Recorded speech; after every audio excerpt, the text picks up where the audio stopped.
በእግር ሩታ ቴክስት አድርጋልኝ በእግሬ ነው የመጣሁት ይላል አብርሽ። እንዴት ነው? ሰላም ጤና ይስጥልኝ ውድ የተከበራችሁ ቤተሰቦች እንዴት ናችሁ? ነው ያለው እንግዲህ ቤተሰብ አሁንም እንደቀጠለ ነው። ምክንያቱም እንግዲህ ይሄ ነገር ወደ ሩታ ጥምጥም እየሄደ ነው የሚመስለው አካሄዱ ማለት ነው። አብርሽ ምን አበረረው ወደ ሩታ ጋር እንዲመጣ ያደረገው ምንድን ነው ብላችሁ አሁን መጠርጠር አለባችሁ ማለት ነው።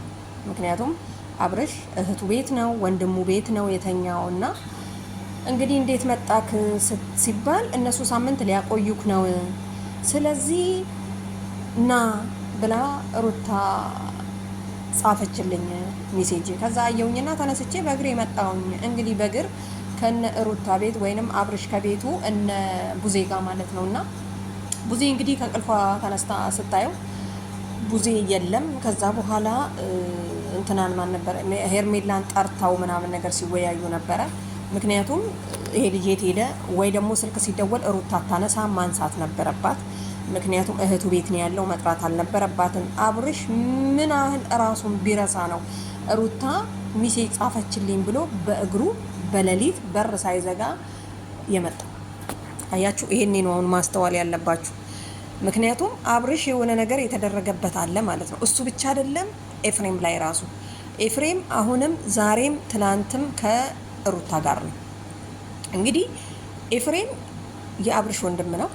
ሩታ ጋር ምን ይሰራል አብርሽ? እዛ ከሆነ እቤት ካለው ስራ አለው ጥሎ እቤት ውስጥ እነ ሩታ ቤት የሚያስቀምጠው ነገር ምን አለ? ጤነኛ ነው ወይ ብላችሁ ተገምታላችሁ ወይ ነው የኔ ጥያቄ። ሲቀጥል አብርሽ እንግዲህ ዛሬ እያወራ ነው። እናንተ 5 ቀን ትቆያለ ስላላችሁኝ ስትሉ ስለሰማውኝ እነሱ ሚዜብ ጻፉልኝ እኔ መጣውኝ። አያችሁ፣ ስልክ አታነሳም፣ አይደውሉ። ስልካቸውን ስለምን ዘጉ እነ ሩታ ማለት ነው። እና ሩታ ሄርሜላ ነች ያረገችበት ምናምን የምትሉ ሰዎች ሄርሜላ ሳትሆን ችግሩ ሩታ ጋ ነው። ደግሞ አሁንም ዞሮ መምጣቱ አይቀርም። ይሄ ልጅ ካለበት የሚያስሮጠው ቤተሰቦቹ ቤት፣ እህቱ ቤት፣ ወንድሙ ቤት እያለ እንግዲህ ስትጠይቀው አንተ ለምን መጣ? ድሮ እቤቴ ነው የምሆነው፣ እኛ ወንድሞች ነን እህቶችህ ነን ብለዋል ኤፍሬምንም ማለት ነው። እና ኤፍሬም ራሱ ሊሰማቸው ያው የታላቅነት ወይም ደግሞ የታናሽነት በሚለው ነው እንጂ የሚያዳምጣቸው ተነስቶ ራሱ በጥፊ ቢላቸው ደስተኛ ነው፣ እንደዚህ ሳስበው ማለት ነው። እና እንግዲህ ቀን ላይ አይታችኋል ቡዜ የሰራችው ቪዲዮ ላይ ሄርሜላ መታ በቃ ምን ሆኖ ነው የሄደው? የት ነው የገባው ይባላል በሌሊት በር ሳይዘጋ። ጅብስ ቢያስበላችሁ ጅብ አለ እንዴ እናንተ ሀገር? እና ምን ለማለት ፈልጌ መሰላችሁ እኔ ማለት ነው ይሄ ነገር ከሩታ እንደማያልፍ ከሩታና ኤፍሬም ራሱ ደንዝዟል። ኤፍሬም ራሱ አልተኛም እንጂ እንደ አብርሃም አልወደቀም እንጂ ችግር አለበት ማለት ነው። በቃ ጤነኞቹ ቡዜና ዴቭ ብቻ ናቸው። ምክንያቱም እንዴት ነው ከዛ ሲበር ሩታን ብሎ ከእህቱ ቤት ከወንድሙ ቤት እንዴት ነው? አባቱስ ቤት ቢሆን ይሄ ልጅ እኮ እዛ አይቀመጥም ማለት ነው። ምክንያቱም ልጁ የሆነ የእምነት ቦታ በሚያምንበት መንገድ እምነት ቦታ ነው መሄድ ያለበት እንጂ ሐኪም አያድነውም ይሄንም ማለት ነው።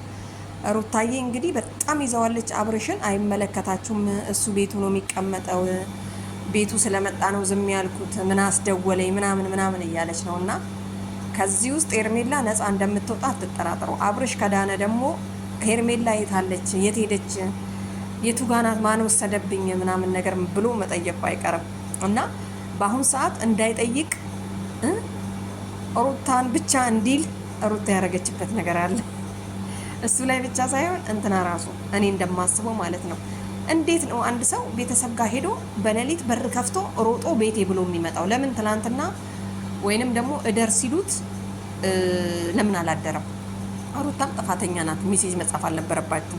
ምክንያቱም አንድ ጊዜ ሰጥታለች፣ አምናኔ የሰጠቻችሁ። ምክንያቱም ትጠራጠራለች በጣም ሩታ ስለምትጠራጠር ሄርሜላና ዳኒ ይመጣሉ ከኔ ለይተው ለሄርሜላ ነው አብርሽን የሚሰጡት ብላ ነው እንግዲህ በግድ እየያዘችው ያለችውና ሩታም ለቀቅ አድርጊው ለማለት ወዳለው። አንድ ሰው የፈቀደበት ቦታ መኖር ይችላል ጤነኛ ከሆነ ማለት ነው። አብርሽ ግን በዚህን ሰዓት ሩታ ጋር ይሁን ማን ጋር ይሁን ቡዜ ወንድሞቹ ቤት ይሁን የት ይሁን ምንም የሚያውቀው ነገር የለም። ዝም ብሎ ነው የሚንገላጀጀው። ስለዚህ አብርሽ ድኖ ማየት ነው የምንፈልገው። በጣም ብዙ ኮመንተሮች አይቻለውና አብርሽ ድኖ ነው ማየት የምንፈልገው።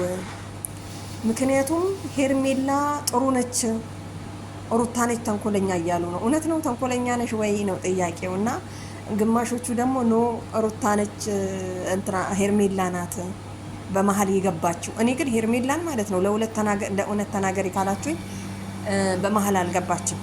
አሁንም እየደጋገምኩ የምለው ብቻውን ነበረ። ብቸኝነቱ እንደውም ብቸኝነቱን ልታስረሳው ነው የገባችው።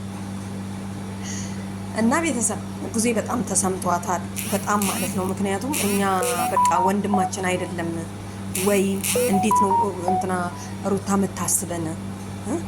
ዴቭ እንግዲህ በጣም ተናዶ ነው እዚህ ጋር እንግዲህ ለምን አሁንም ደግሞ ናይዘንህ እንሂድ ሐኪም ቤት ሲባል እንግዲህ አይ ብቻዬን አልሄድም ከሄድንም ከነሱ ጋር አብረን ነው የምንሄደው ብሏል ማለት ነው። እና አብርሽ እንግዲህ ችግር አለበት።